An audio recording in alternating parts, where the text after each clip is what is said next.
esto es expresión oral escrita y hoy trabajaremos a partir de una herramienta que ha sido usada a través de la historia y que entre comillas todo el tiempo hacemos, pero no le hemos dado la justa medida y la dimensión que se tiene. Hoy vamos a hablar de la hermenéutica como proceso interpretativo. Bueno, muchachos,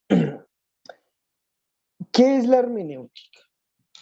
La hermenéutica epistemológicamente hablando nos dice que es un arte de interpretar o una técnica de interpretar.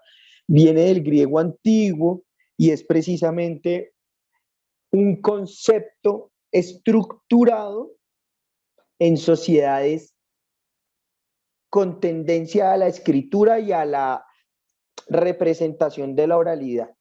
Es decir, que la oralidad no solo era en su función, valga la redundancia oral, sino que esa oralidad debía transmitirse en un libro, bien sea por la, bien sea por la conservación del texto, bien sea por la nominación de él, bien sea porque es una historia de una sociedad.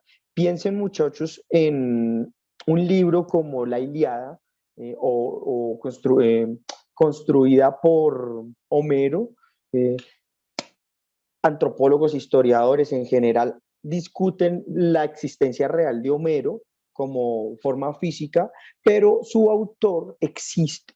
Se dice que ese tipo de historias son el compendio de historias míticas de más o menos de Anatolia, lo que hoy es Turquía, toda va bajando hacia Siria, subiendo a parte de los Balcanes y Grecia, eh, tradiciones orales, pero que eran tan fuertes que se plasmaron en este texto. Otro ejemplo de tradiciones orales plasmadas en textos, Beowulf, recomiendo, hay una película animada de hace muchísimos años donde aparece Anthony Hopkins y Angelina Jolie, y Beowulf es simplemente las tradiciones orales de la antigua Europa anglosajona. Nosotros tenemos tradiciones orales muy interesantes escritas en papel o en representación escrita como el Popol Vuh latinoamericano y los códices mayas que existen muy pocos.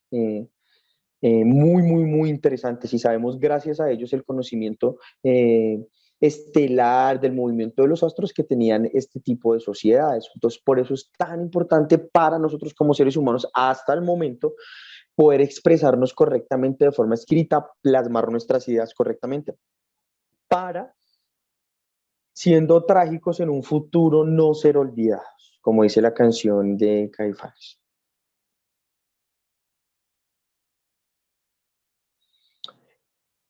Vemos acá en la ilustración, cuatro personas leyendo. Miren algo tan interesante, muchachos, como el uso de las gafas. Si esta pintura quiere interpretar la hermenéutica judía dentro del texto, de pronto se equivoca al sentir que los anteojos no se usaban en ese tiempo en realidad no se usaban con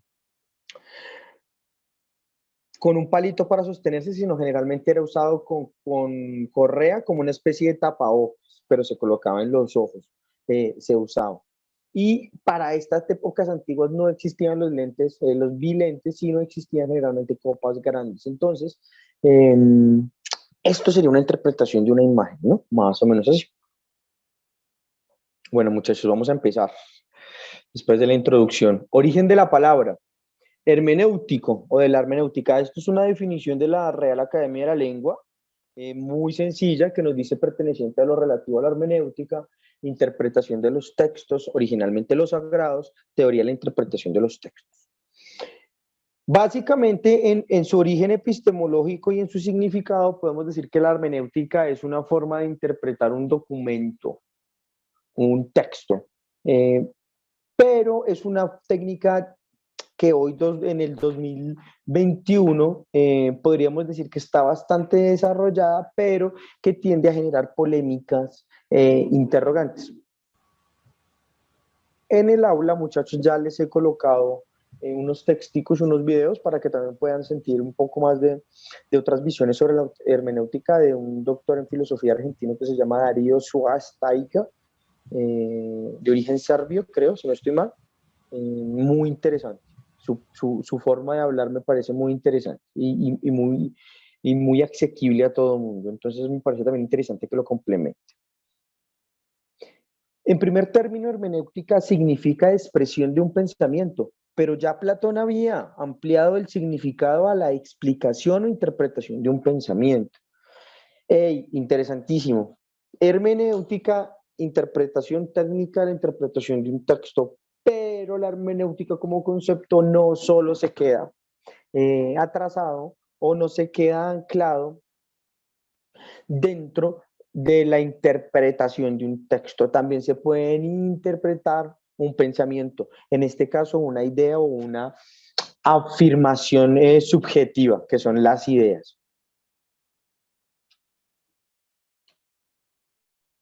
Según Dilthey, la hermenéutica no es una sola técnica auxiliar para el estudio de la historia o de la literatura y para las ciencias del espíritu. Se entiende como un método, repito muchachos, se entiende como un método que intenta alejar el romanticismo y la superstición en algunos textos. Atkinson y Pam Hammersley, 1994, Hermenéutica, Métodos e Investigación, nos dice esto, repito, según Dilthey, la hermenéutica no es una sola técnica auxiliar, o sea, no es una herramienta jerárquicamente inferior a la disciplina histórica o de la literatura.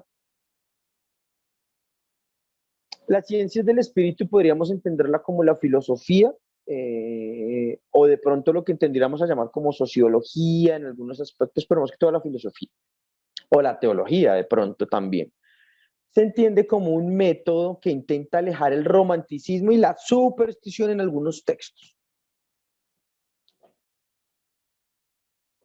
Cuando hablamos, muchachos, de alejar el romanticismo y la superstición, estamos hablando de un análisis racional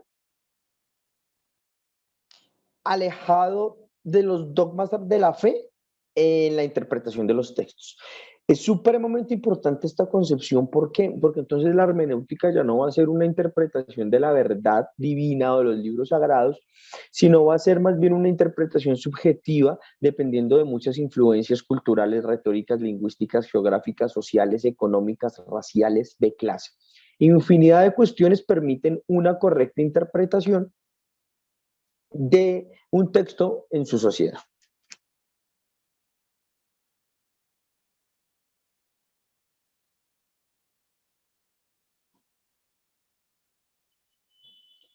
Vamos a entenderlo de esta manera. Técnicas, metodologías de interpretación de textos. ¿Qué se caracteriza por la interacción con el lenguaje? Bueno, muchachos, quisiera que alguna vez voy a ponerles un ejercicio de Don Quijote a que lean alguna prosa antigua y van a entender el lenguaje, no, una o dos cartillas.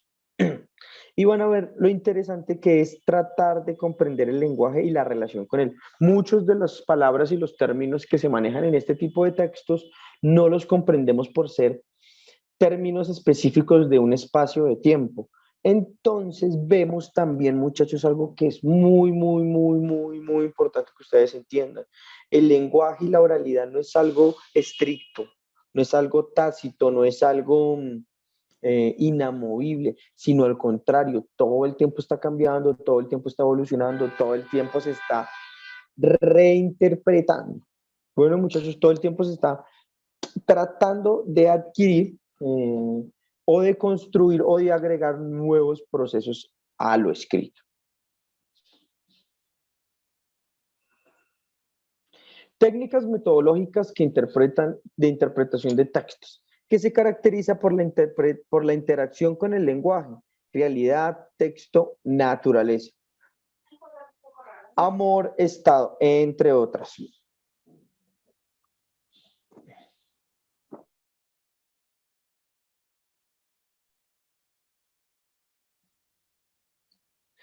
Entre paréntesis tenemos cosas que influencian o determinan mucho de nuestra relación con un texto, la interpretación que le demos a un texto. nuestra realidad, el texto en sí, la naturaleza, el amor, el Estado, entre otras. Haciendo el ejercicio, la reflexión bajo ciertas normativas que han sido convenidas.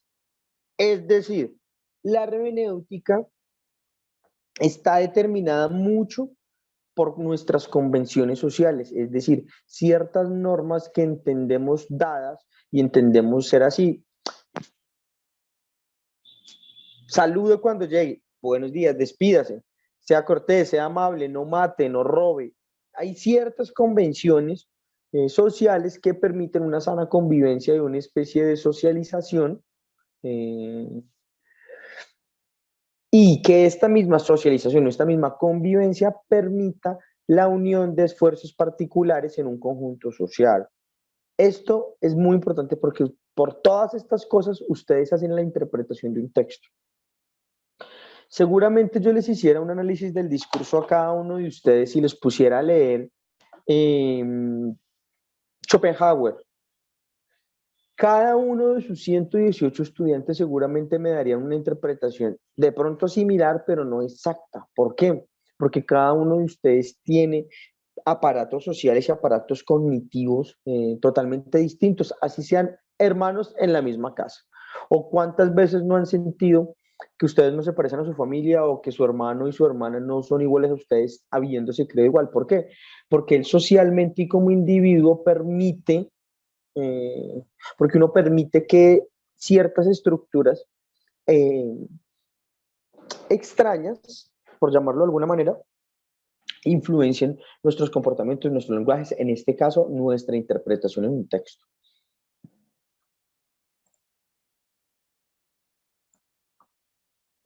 ¿Cuáles son las normas sociales que rigen la interpretación? Ciertas ideas han tenido influencia para que socialmente podamos hoy en Colombia y en cierto número de sociedades leer un texto y conjurar más o menos las mismas interpretaciones.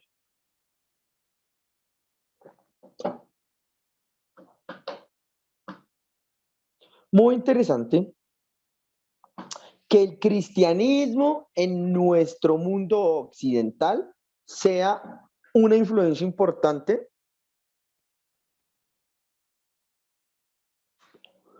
en nuestra interpretación o nuestra capacidad de interpretar un texto. Vamos a ver qué nos dice. Año cero. Forma social, religiosa, que impuso su visión sobre todas, sobre otras, dentro de la historia del hemisferio occidental. El cristianismo va a ser una fe dogmática y va a ser una religión que no permite la convivencia social en sus espacios de dominio. Lo único que hace es, o lo único que hizo fue generar dogmas racionales a la sociedad. Es decir, para la cristiandad del siglo XV,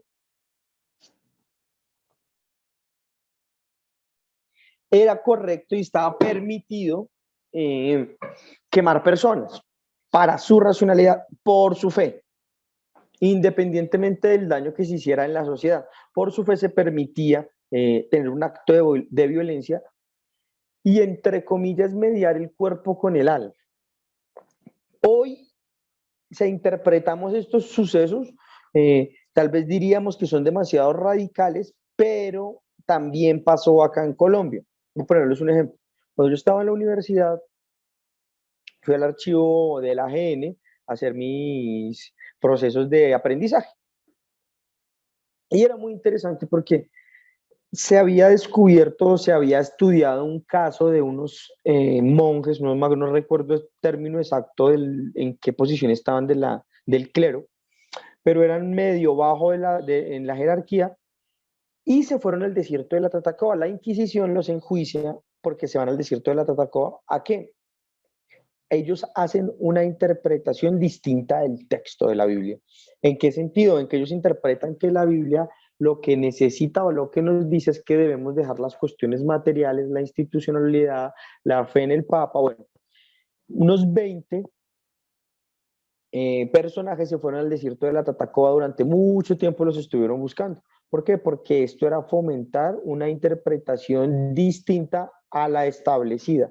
Cuando usted plantea una interpretación distinta a lo establecido, lo que está haciendo es rompiendo la interpretación general. Y el cristianismo no se podía permitir eso. Obviamente los enjuiciaron, hicieron su proceso, los expulsaron y tuvieron que estar en el cadalso durante mucho tiempo. ¿Por qué? Por una interpretación distinta de un texto. Por eso a veces es tan complejo en la sociedad leer lo mismo o creer entender lo mismo.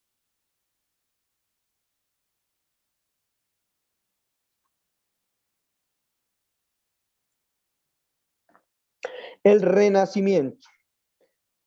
Entre los años 1400 y 1500 después de Cristo, el Renacimiento es una forma cultural que parte de la poesía y la pintura para encontrar ciertas actitudes de vanguardia en el Quinquecento. El Quinquecento es una expresión italiana del 1500 simplemente.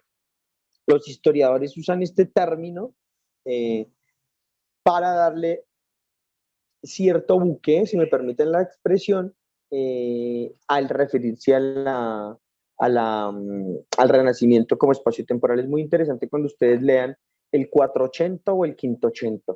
Es muy bonito escuchar eso. ¿Por qué? Porque la expresión genera o transmite desde una lengua romance una tierra, un momento histórico, un proceso. ¿Qué pasó en el Renacimiento? El Renacimiento no fue una revolución social, no, para nada. Al contrario de lo que ustedes crean en el Renacimiento, lo que hizo fue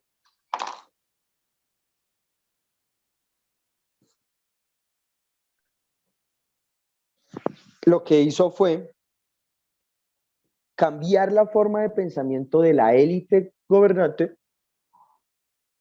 y dejar de estar tan al lado de la iglesia, tan al lado de los pensamientos religiosos y empezar a pensarse un mundo mucho más material. O sea, ellos hacen una interpretación del mundo no espiritual, sino una interpretación del mundo material, en el sentido de que el mundo está para gozar, para vivir, para disfrutar, para sufrir, para vivir y para morir, pero no solo para estar ligados a una fe. Es muy interesante porque entonces cada texto, la Biblia ya no se leía con la misma clave.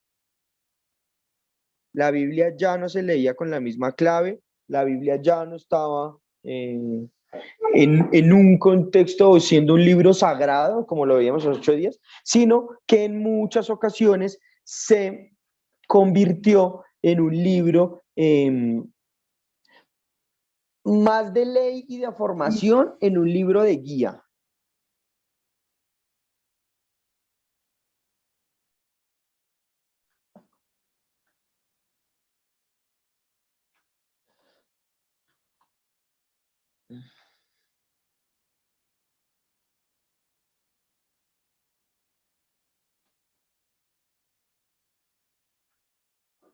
Bueno, muchachos, permítanme un segundo.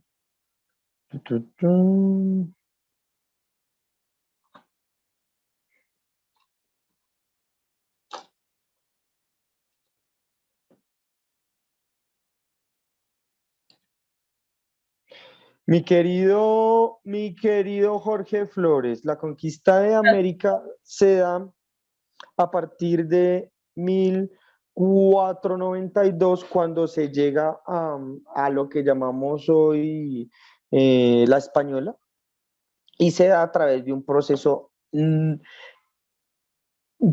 sé si llamarlo conquista para ser concreto, más bien un proceso de los mexicanos que han estudiado mucho esto, hablan un proceso de sincretización o de yuxtaposición. ¿Qué es una yuxtaposición? Se sobreponen capas, es más un término geológico, pero se sobreponen capas sociales hasta que se construye algo nuevo. Ese extracto se produce en algo nuevo. Eso es bastante importante, muchachos. Bueno, la conquista de América, porque es importante en la interpretación social de los textos. Vamos a poner un ejemplo. Antes de la llegada de Colón a lo que conocemos hoy como América, el continente americano, las islas del Caribe, se planteaba que el mundo era pues plano. La gente más culta del mundo, o sea, no es que la gente no supiera que el mundo era redondo, sí, la gente sabía, pero de cada 100 personas sabían 8, 10. Y entre comillas era un tema que no se tocaba mucho porque si usted tocaba y decía que el mundo era redondo y que giraba alrededor del Sol, como lo dirían después las teorías eh, estelares o las teorías de la astronomía, eh, procuraría desmentir o procuraría mantener que lo dicho en la Biblia o lo dicho en las concepciones antiguas. Muchachos, les agradecerían los micrófonos estar pendientes y no activarlos para no interrumpirles. Muchísimas gracias. ¿Qué pasa? Esta interpretación al mundo una nueva forma de verlo y interpretarlo. Vamos a empezar que la hermenéutica es la interpretación de un texto, pero vamos a ir más allá. Vamos a entender que la interpretación se da desde nuestra relación con nuestro hogar, nuestra familia, nuestra sociedad, lo que creemos, lo que no, nuestros miedos, nuestras felicidades. Todo lo que ustedes interpretan hoy, incluso de mi expresión, de cómo les doy la clase, va determinado según percepciones, normas sociales, interpretación. Yo pongo unas acá muy generales, ¿no? Hay diferentes, la raza, el color, bueno, la sexualidad, los gustos musicales, bueno, demasiadas cosas muy pequeñas que intervienen en nuestras interpretaciones. Pongo un ejemplo. Podemos ver a dos personas eh, hinchas del equipo, voy a poner un ejemplo futbolero, hinchas del equipo verde, hinchas del equipo rojo, viendo el mismo partido en el mismo televisor, tomando la misma gaseosa con papas. Y dependiendo del resultado, dependiendo de la conveniencia del resultado, como es un juego, la interpretación del resultado es una y la interpretación de lo que pasa dentro del juego es otra. ¿Por qué? Porque entonces unos dicen que se debe jugar bien y otros dicen que lo importante es el resultado, que son interpretaciones. Podemos verlo desde la economía, centralización o federación. Colombia es bastante centralizado y creo yo como investigador social que debería ser un poco más federal y debería darle autonomía a las regiones para que se desarrollaran. Son interpretaciones, interpretaciones. Bueno, muchachos, sí, yo hago ciertas pausitas eh, como para permitirles como pensar en ciertas ideas. Entonces no se preocupen, tranquilos.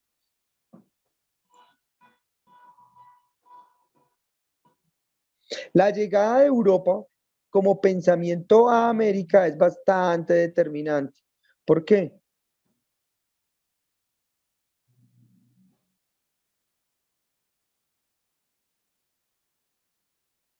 ¿Por qué, muchachos? Europa es, diría un historiador, diría un investigador ruso muy interesante, Europa es un jardín de Asia. O sea, Europa, ustedes ven un mapa en un globo terráqueo, Europa es muy pequeño, pero ¿qué pasó? Europa alcanzó las condiciones materiales e industriales que les permitió el punto técnico para su expansión. No es que el mundo anglosajón sea superior racial, nada que ver con eso, eso es carreta del siglo XIX que se inventaron para hacerse ver ellos mejor, no.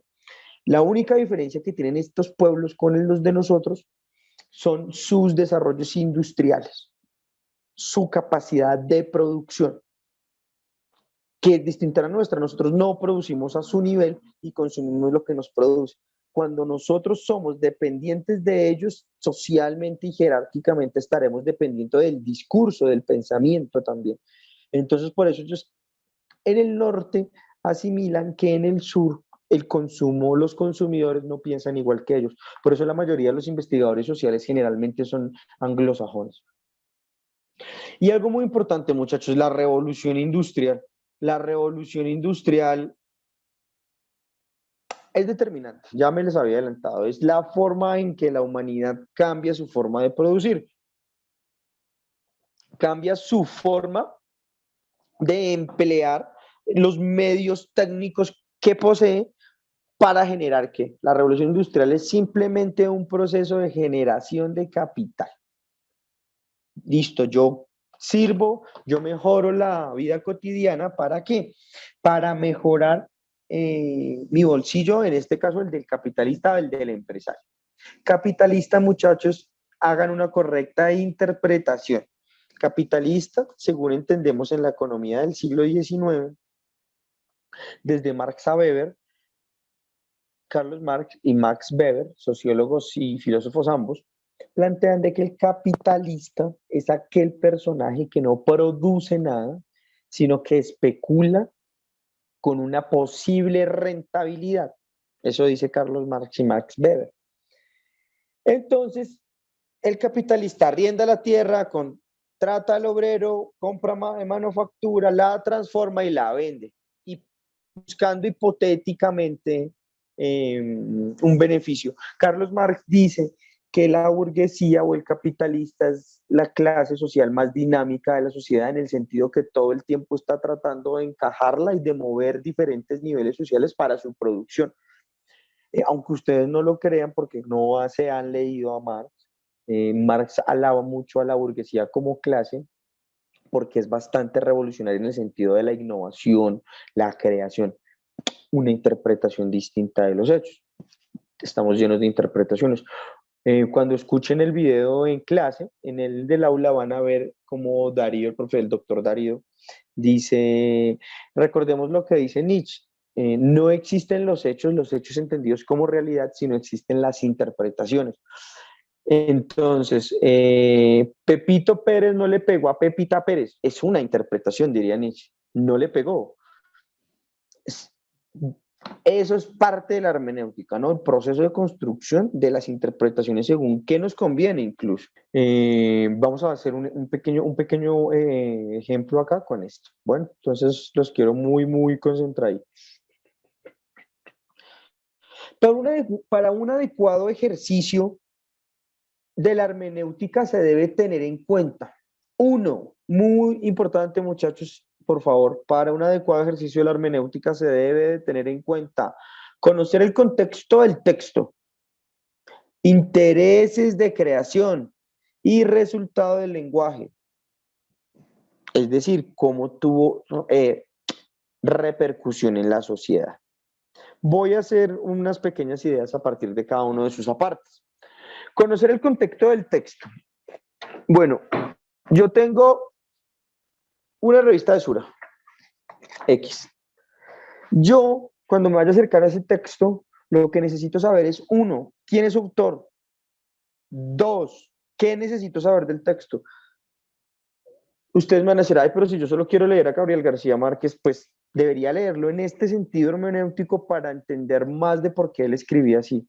O sea, el realismo mágico no sale de su cabecita, sino el realismo mágico sale de todas unas influencias culturales, sociales, que permean y que generan esos pensamientos en este escritor. Entonces llega un europeo a leer, llega un francés que compró 100 años de soledad en la plaza del Louvre, en un café de segunda mano, y empieza a leer el texto. Y él no entiende por qué el coronel Aureliano o el Díaz recuerda el hielo antes de su fusilamiento. Él dice, el hielo, pero si están en o sea, él no va a entender que la sociedad posiblemente sea tan atrasada que él se sorprendiera el día de la muerte por la rememoranza del hielo. ¿Por qué? Porque entonces deberá entender el contexto social de Colombia. Por eso el realismo mágico es tan importante en México, porque se entiende muy bien y les encanta la literatura de este tipo, porque socialmente va mucho con la cultura mexicana y mesoamericana en general, que tiende a hacer realismo mágico, o sea, que cosas mágicas pasen en la realidad. Vamos a hablar de eso, o sea, esa es la interpretación. Por eso es más leído Márquez en México que en Colombia. Intereses de creación. Muy interesante, les voy a colocar algo acá. ¿Cuáles son los intereses de escribir, de Lenin, escribir un texto de 1905 que se llama, cuando ustedes leen a Lenin, Lenin es un abogado, pero Lenin habla mucho de economía, que se llama Imperialismo, fase superior del capitalismo, y en 1905 describe cómo los capitales del mundo, especialmente los imperialistas, Francia, Estados Unidos, van a tener una guerra porque no van a ver dónde expandirse y se van a chocar. Vamos acá. Yo leo a Marx y a Lenin como leo a Hegel o a Goethe Feder, que era un escritor de la Alemania nazi, porque son las interpretaciones que le damos a los textos, ¿no? Bueno, voy a lo que voy.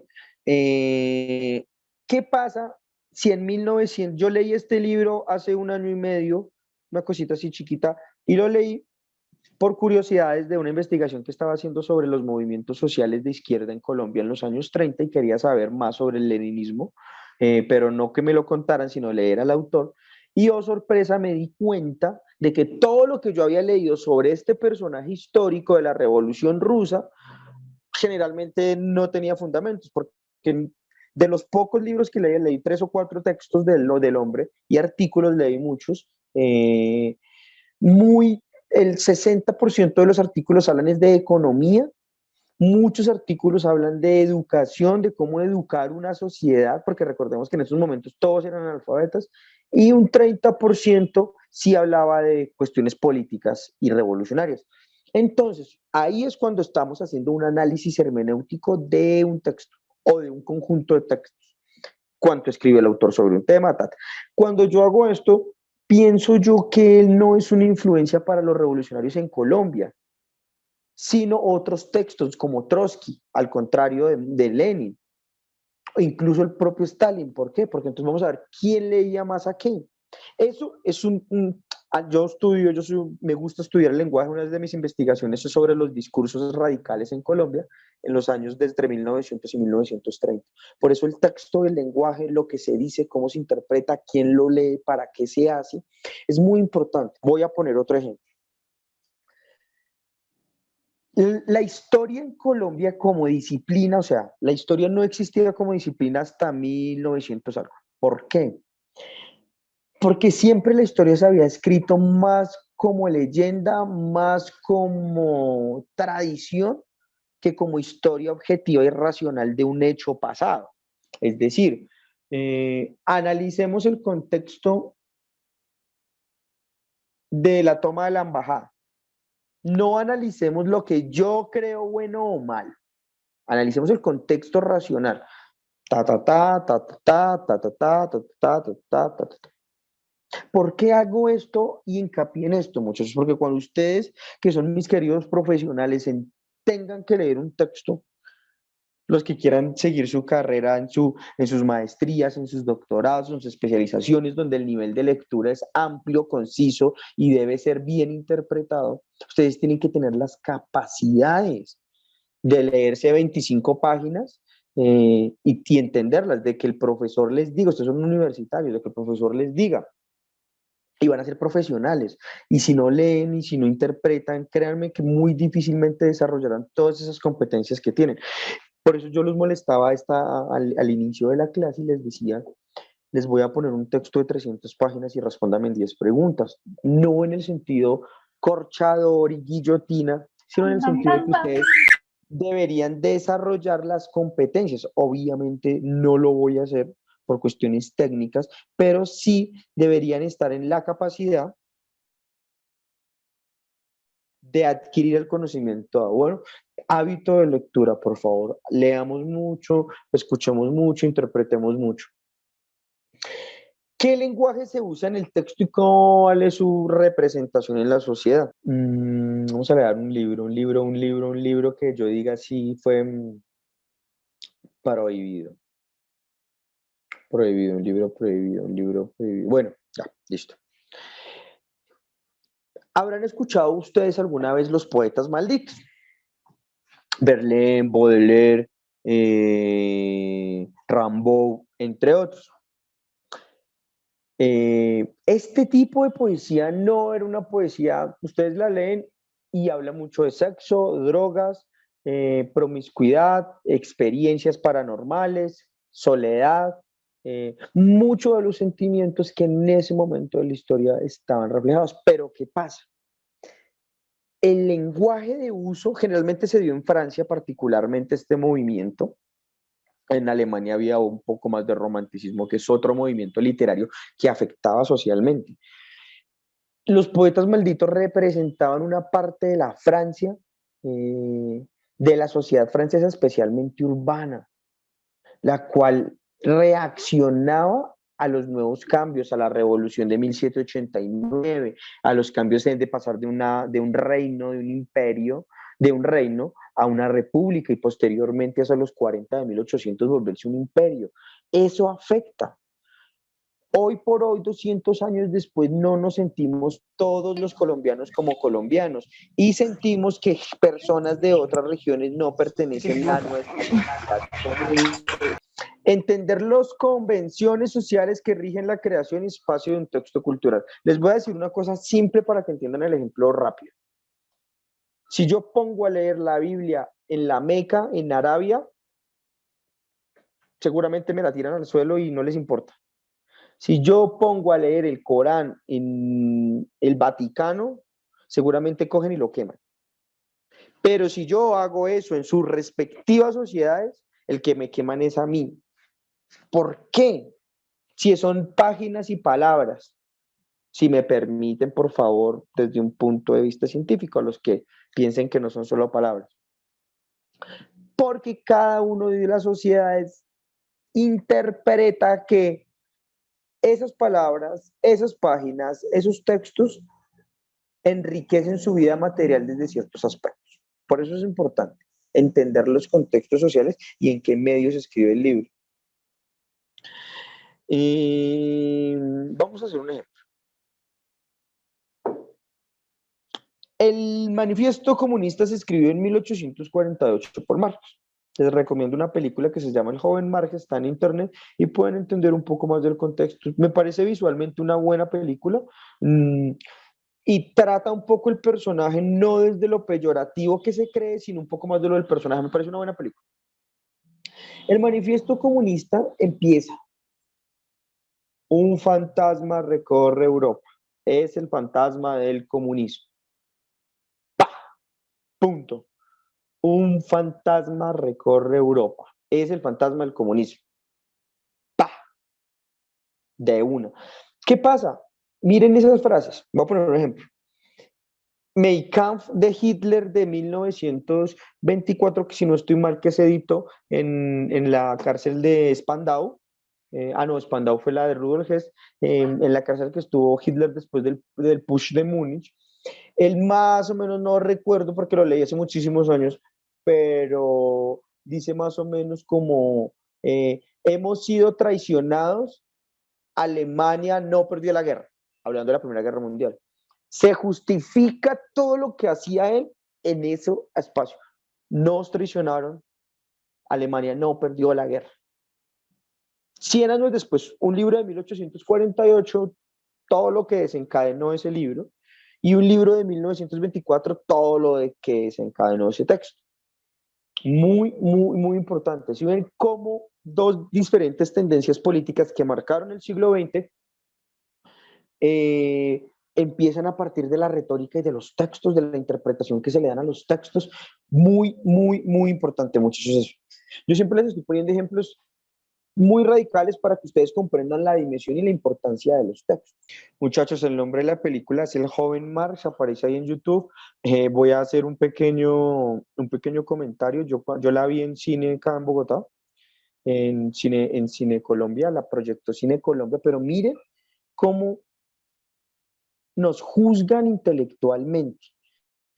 Esa película solo se veía en un cinema de un centro comercial que no lo voy a nombrar, muy pequeño, donde solo daban cine y alrededor mío estaba llena la sala, pero habían unas 200 personas y no se proyectaba nada más. ¿Qué hace eso? Que no se masifique este tipo de contenido.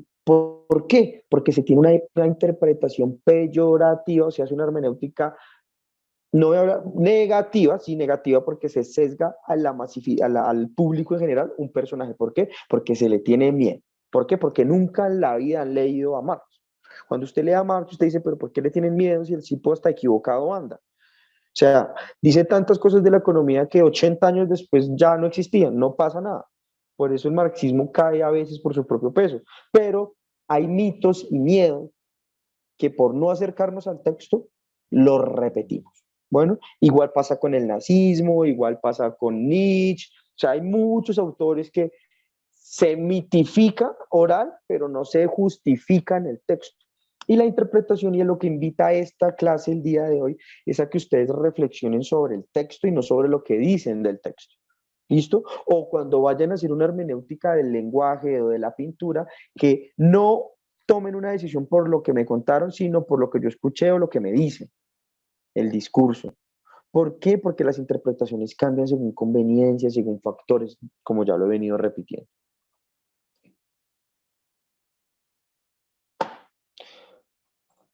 La hermenéutica no es solo, la hermenéutica no es solo un proceso discursivo en el cual yo analizo, no, es toda una técnica de escritura, la cual se plasma bastante bien en este texto, que fue un texto, muchachos, yo les confieso a ustedes, mis queridos estudiantes, que fue un texto que yo leí muy por allá en mis primeros albores de la universidad, muy por primero, y no lo comprendí. A cabalidad me acuerdo tanto que reí un artículo. Finalizando la carrera, me remití al texto por un trabajo.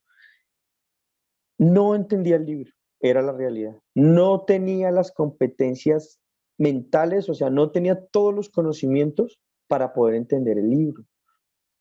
Hoy por hoy es uno de los textos que yo guardo muy cerca de mi casa, de mi biblioteca, de mi escritorio. A veces me da por leer. ¿Por qué? Porque es un libro que se construye a partir de la interpretación de un texto, de un documento. ¿Por qué? Porque este señor que se llama Esteban Todorov, un ruso nacionalizado francés, decía o proponía en su investigación. Más adelante, al final de la clase, vamos a hacer una clase sobre cómo escribir un proyecto de investigación, un proyecto de tesis, pero vamos al final.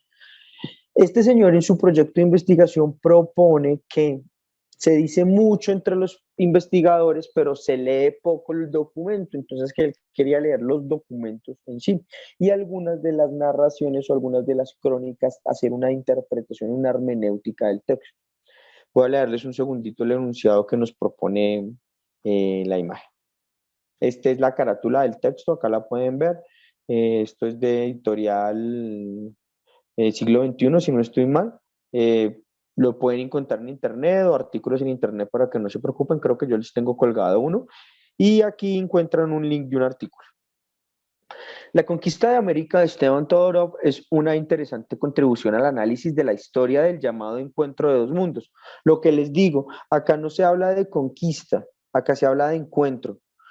¿Por qué? Porque se hace una interpretación distinta de lo que pasó cuando llegaron los españoles a América. Esteban Todorov propone eh, un encuentro de dos mundos. Entonces, no habla de un mundo superior, un mundo inferior, sino de un encuentro. No obstante, las líneas de análisis que sigue el autor en esta obra son más que historiográficas y se ubican en el campo de la filosofía, netamente interpretativa, y más concretamente en el de la antropología, desde donde retoma las preocupaciones clásicas sobre el otro. ¿Qué quiere decir esto? El otro, voy a tomarme un par de minuticos para explicarles qué es el otro. El otro es como yo miro a gente que no es como yo. El otro es el indigente. El otro es lo que llamamos desechable, que está un término de extremadamente mal usado, extremadamente, no tiene nada que ver con nada. Ese es el otro. El otro es, yo soy blanco, español, y el otro africano llega a mis costas. Yo soy colombiano y el otro venezolano llega a mi sociedad. El otro, como aparte de mí.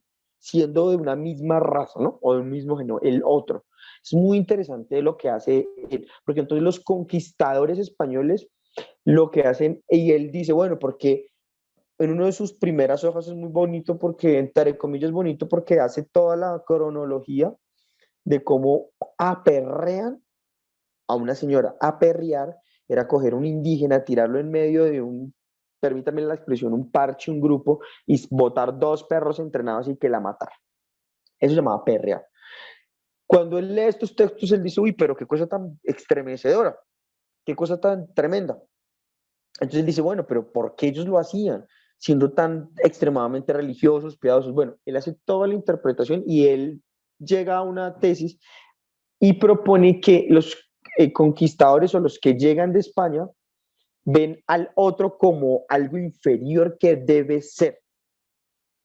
¿Sí me entienden? Que debe ser aniquilado, que debe ser conquistado, que debe ser domesticado, que debe ser, pero para mí. Eso es el otro, y esa es la interpretación que le da este señor. Un texto que tuve que releerlo a los 5 años, o sea, el texto, y cada vez que lo leo, con los años, me está diciendo cosas todo el tiempo. O sea, cada vez que yo sé más, entre comillas, o puedo tener más conocimiento, los textos me van diciendo más cosas. Siempre pienso en eso.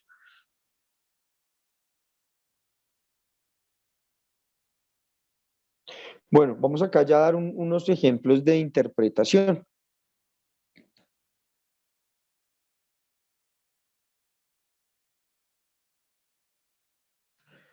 Ejemplo de interpretación, Timoteo 2:9 al 13.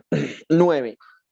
Asimismo, que también las mujeres se atavíen con vestimenta decorosa, con pudor y modestia, no con peinados ostentosos, ni oro, ni perlas, ni vestidos costosos, sino con buenas obras, como corresponde a mujeres que profesan piedad. La mujer aprenda en silencio con toda sujeción, porque no permito a la mujer enseñar ni ejercer dominio sobre el hombre, sino estar en silencio, porque Adán fue formado primero y Eva después.